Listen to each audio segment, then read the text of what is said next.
నమస్తే. ఇప్పుడు మీరు చూడబోతున్న వీడియో ఖచ్చితంగా మీకు ఉపయోగపడుతుంది, నచ్చుతుంది కూడా. మరి మీకు నచ్చిన విషయం నాకు తెలియాలి అంటే ఈ వీడియోని మీరు లైక్ చేయాలి, షేర్ చేయాలి, అలాగే మన ఛానల్‌ని సబ్స్క్రైబ్ చేయాలి. మీ సపోర్ట్‌ని నాకు అందిస్తారు కదూ! ఓకే. ఇప్పుడు వీడియోని స్టార్ట్ చేద్దాం. నమస్తే. Welcome to our channel. నేను కుప్పా పద్మిని. ప్రస్తుతంతో పాటు ప్రముఖ ఆధ్యాత్మికవేత్త, వాస్తు జ్యోతిష పండితులు, రాజరాజేశ్వరి ఉపాసకులు, జ్యోతిష రత్న, జ్యోతిష ప్రపూర్ణ బిరుదాంకితులు శ్రీమతి భానుకోటేశ్వరి గారు మనతో పాటు ఉన్నారు. మాట్లాడదాం. నమస్కారం అండి. జై శ్రీరామ్. శ్రీమాత్రే నమః. శ్రీ గురుభ్యో నమః. రాశి ఫలాలు చెప్తూ ఉన్నారండి. మరి కుజ భగవానుడి గమనం రీత్యా ఫెబ్ 6 నుంచి మార్చి 15 వరకు మీన రాశి వారికి ఎలా ఉండబోతుందండి ఈ 45 డేస్ కూడా? మీనరాశిలో పుట్టిన వాళ్ళకి లబ్ధికరమైన సమయం.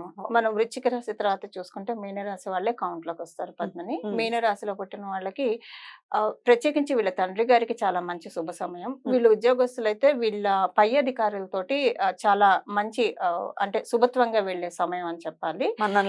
మన్ననలు పొందుతారు. వీళ్ళు చేసిన దానికి అప్రిషియేషన్స్ దొరుకుతాయి. ఇవన్నీ కూడా ఈ పాయింట్స్ అన్ని ఇక్కడ వర్తిస్తాయి. ఫైనాన్షియల్ గా ఏదైనా సేవింగ్స్ చేయాలి అని అనుకుంటే కనుక ఇప్పుడు ఈ టైం చాలా మంచి టైం, చాలా బెటర్ టైం.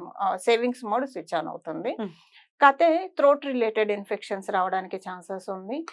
ఏంటి సమస్యలు రావడానికి అవకాశం ఉంది. లేదా కొంతమందికి ఊరికి నోరు పొక్కుతూ ఉంటుంది. ఇలా దానివల్ల తినలేకపోతారు. అల్సర్స్ అలాంటివి వస్తాయి. అలాంటి వీటిలో దేనికైనా కొంత ఛాన్సెస్ ఉంది. అది కొంత వీళ్ళు చూసుకోవాలి, జాగ్రత్త పడాలి. సో వాటిని ఎగ్జాలరేట్ చేసే అంటే మరి ఉష్ణంకి సంబంధించిన ఆహారం తీసుకుంటే అవి ఎక్కువ అవుతాయి కాబట్టి అది డైట్ లో బ్యాలెన్స్ చేసుకుంటే అక్కడ ఇబ్బంది ఉండదు. అయితే వీళ్ళకి ఇప్పుడు నవమాధిపతి లాభస్థానం చాలా మంచిది. నవమ స్థానం అంటేనే శ్రీలక్ష్మి స్థానం. ద్వితీయ నవమాధిపతి అవుతూ లాభస్థానంలో ఉండడం అంటే వీళ్ళు ఇప్పుడు కనుక ఏదైనా ప్రయత్నపూర్వకంగా ఏదైనా టెంపుల్ దేవాలయానికి వెళ్తే కనుక చాలా మంచిది. అసలు వెళ్లే ఛాన్స్ అయితే ఆ భగవంతుడే ఇస్తాడు. ఎందుకంటే మనకి ఎప్పుడైనా ఏదైనా దోషం ఇప్పుడు మనకి ఏదైనా యోగం కలిగే ఇదే ఉందనుకోండి పద్మిని, ఒకవేళ మనకి దోషం లేకపోతే అది ఆటోమేటిక్ గా వచ్చేస్తుంది. పూర్వజన్మ నుంచి కావచ్చు ఏదైనా. దోషం ఉంటే ఆ దోషాన్ని తొలగించేస్తాడు ఆయన. అంటే దోషం లేకపోతే వాళ్ళంతటా వాళ్ళే ఆటోమేటిక్ గా వెళ్తారు. ఉంటే కనుక దాన్ని తొలగించి అంటే నోటిపూత రావడము, ఏదైనా చిన్న చిన్న హెల్త్ ఇష్యూస్ వచ్చి దాన్ని తీసేసేసి ఇప్పుడు అదే కదా మనకి మరి కవి కాళిదాసు చరిత్ర తీసుకుంటే అంతే కదా. 7 జన్మల దోషాలని అమ్మవారు 7 సెకండ్లలో తీసేసి ఆయనకి జ్ఞానాన్ని ప్రసాదించేస్తుంది కదా కవి కాళిదాసు. అలాగా అంటే ఎగ్జాంపుల్ గా చెప్తున్నా. ఆయన అంటే మహానుభావుడు అనుకోండి, ఎగ్జాంపుల్ కి చెప్తున్నాను. సో అలాగా వీళ్ళకి దోషం తీసేసేసి ఫైనాన్షియల్ గా స్టేబుల్ చేయడానికి మంచి సమయం. ఆంటర్‌ప్రెన్యూర్స్ ఎవరైనా ఉంటే కనుక చాలా మంచి శుభ సమయం. జిమ్ సెంటర్స్ రన్ చేసే వాళ్ళకి, యోగా సెంటర్స్ రన్ చేసే వాళ్ళకి, వీళ్ళందరికీ కూడా చాలా అంటే చాలా అదృష్టకరమైన సమయం. అంటే మిగతా వాళ్ళందరికీ కూడా అదృష్టమే, వీళ్ళకి ఇంకా కొంత ప్రత్యేకించి ఎక్కువ పాయింట్స్ అప్లికేబుల్ అవుతాయి పద్మిని. అంటే మజిల్ కి ఎక్సర్సైజ్ కి వాటిలన్నిటికీ కొంతమంది న్యూట్రిషన్ ప్లాన్స్ ఇస్తూ ఉంటారు, అందరికి గైడ్ చేస్తూ ఉంటారు చక్కగా. అలాంటి వాళ్ళు కనుక మీన రాశిలో ఉంటే కనుక ది బెస్ట్ టైం. ఎందుకంటే ఆయనకి ఇష్టమైంది అది.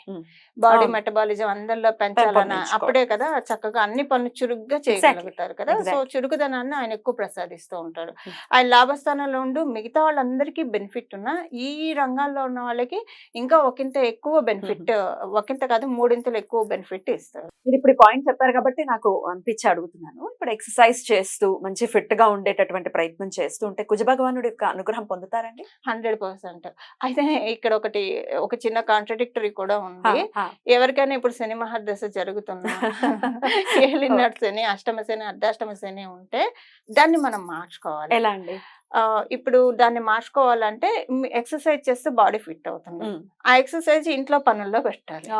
బయటికి వెళ్ళి చేస్తా అంటే ఈయన ఒప్పుకోరా?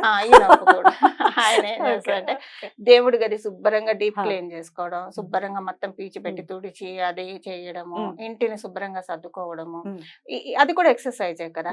లేదు ఇదేం కాదు మా ఇల్లు ఎప్పుడు నీట్ గానే ఉంటుంది, నీట్ గా పెట్టుకునే వాళ్ళు చాలా మంది ఉంటారు. 90% నీట్ గా పెట్టుకుంటారు కదా. అప్పుడు ఇంకేం క్లీన్ చేయాల్సింది ఏం లేదంటే దేవాలయానికి వెళ్ళి 108 ప్రదక్షిణాలు చేయాలి, దేవాలయానికి నడుచుకుంటూ వెళ్ళిపోవాలి, వాకింగ్ అన్నా చేయాలి. కాకపోతే ఈ వాకింగ్ ఏంటంటే పురుషోత్తముడిని పట్టుకుంటే కనుక స్వామి కార్యం స్వకార్యం రెండు నెరవేరుతాయి సో కదా. అక్కడ ఆయన అడ్డుపడడానికి ఉండదు, ఉండదు. శని భగవానుడు రారు కూడా. ఆయనకి ఇష్టం ఇంకా ఉమ్, అలా ఉమ్. చేస్తే ఆయన ముచ్చటగా చూస్తారు, బిడ్డలు బుద్ధిగా వెళ్ళి తిరుగుతున్నారు అని చెప్పి ఆయన ఇంకా అప్పిచ్చేసుకోవడానికి కాదు. ఇక్కడ క్యాలరీస్ కరిగించుకున్న వాళ్ళం అవుతాము, Right. At the same time మనకి పుణ్యము వస్తుంది. రెండు 2 birds at 1 shot అంటే హ్యాపీనే కదా. Definitely, సో ఇది definitely. కాంట్రడిక్ట్ చేయరు శనేశ్వరుడు. Ah, ఎప్పుడైనా ఎక్సర్సైజ్ మంచిదే, ఉమ్. కాకపోతే శనేశ్వరుడు అపోజ్ చేస్తూ ఉంటే చేస్తూ. కనుక వాళ్ళ జన్మజాతకంలో అసలు మంచి స్థానాలు లేకపోతే కనుక ఉమ్. వీళ్ళు ఎక్సర్సైజ్ మొదలు పెట్టినప్పటి నుంచి వాళ్ళు చూసుకోవాలి, ఉమ్. ఆ విపరీతమైన ఏమన్నా? సమస్యలు వచ్చేస్తాయి. అయ్యో. అండ్ ఇంకొక పాయింట్, శని భగవానుడు ఎంట్రీ కొంత లేజీని కూడా తీసుకొస్తుంది అనేది Reason వింటూ తీసుకొస్తారు. ఉంటాం. అవును. ఈయనకేమో ఎక్సర్సైజ్ చేస్తే ఇష్టం, ఈయనేమో లేజీని తీసుకొస్తారు. Lazy అమ్మో ఎంత సమన్వయపరచుకోవాలండి బాబు. మనకి Lazy- యుద్ధం.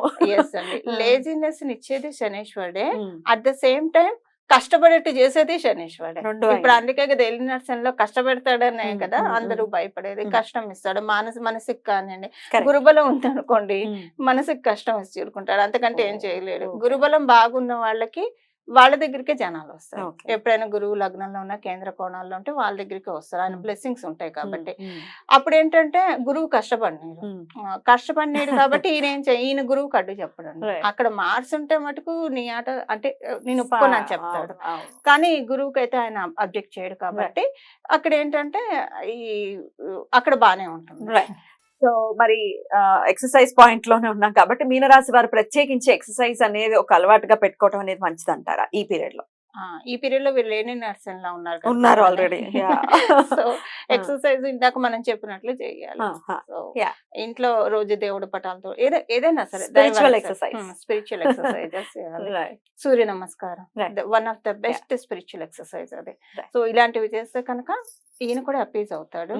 వీళ్ళకి షష్ఠ స్థానం మీద ఆయన దృష్టి పెట్టాడు కాబట్టి మంచి కాంపిటేటివ్ సక్సెస్ కూడా అందజేస్తారు. బ్యూటిఫుల్ అండి.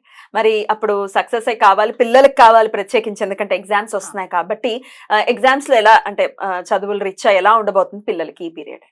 పిల్లలకి చదువులు రీత్యా చాలా బాగా ఉంటుంది పద్మని. మంచి గుడ్ పీరియడ్ అనే చెప్పాలి, ఎందుకంటే షష్ఠ స్థానం మీద శనీశ్వరుడు దృష్టి పెట్టాడు, అట్ ద సేమ్ టైం మంగళుడు కూడా దృష్టి పెట్టాడు కాబట్టి మంచి. శనీశ్వరుడు ఏం చేస్తాడంటే సింహరాశి కాబట్టి బాగా చదువుకోమని చెప్తాడు, ఇక్కడ టైం డిసిప్లిన్ ఇస్తాడు, క్రమశిక్షణతో కూడి చదువుకోవాలని ఆయన దశ నిర్దేశం చేస్తున్నాడు, దానికి కుజుడు కూడా సపోర్ట్ చేస్తున్నాడు. సో ఇక్కడ వీళ్ళిద్దరు ఈ విషయంలో కాంట్రడిక్ట్ చేయట్లేదు. బట్ తృతీయ స్థానంలో మేషరాశి మీద దృష్టి పెట్టారు కాబట్టి భూమికి సంబంధించిన విషయాల్లో సిబ్లింగ్స్ తోటి రాకుండా చూసుకోవాలి, అక్కడ కాంట్రడిక్ట్ చేస్తున్నారు. మరి అయితే ఎట్లాంటి పరిహారాలు చేసుకుంటే బెటర్ గా ఉంటుంది అనుకోవచ్చు? అంటే దైవారాధన, స్పిరిచువల్ ఎక్సర్సైజ్ చెప్పారు, అది కాకుండా ప్రతిరోజు ఆలయానికి వెళ్ళి ఇంటి దగ్గర ఉన్న ఆలయం అయితే చెప్పులు లేకుండా. బ్యూటిఫుల్ అండి. ద్వాదశ రాశులకి కూడా ఈ 45 days ఎలా ఉంటుంది అనేది చాలా వివరంగా మాకు తెలియజేశారు. అందుకు ప్రేక్షకుల తరపున కృతజ్ఞతలు తెలియజేస్తూ థ్యాంక్ యూ సో మచ్ అండి. నమస్తే. మంగళం. నమో భగవతే వాసుదేవాయ.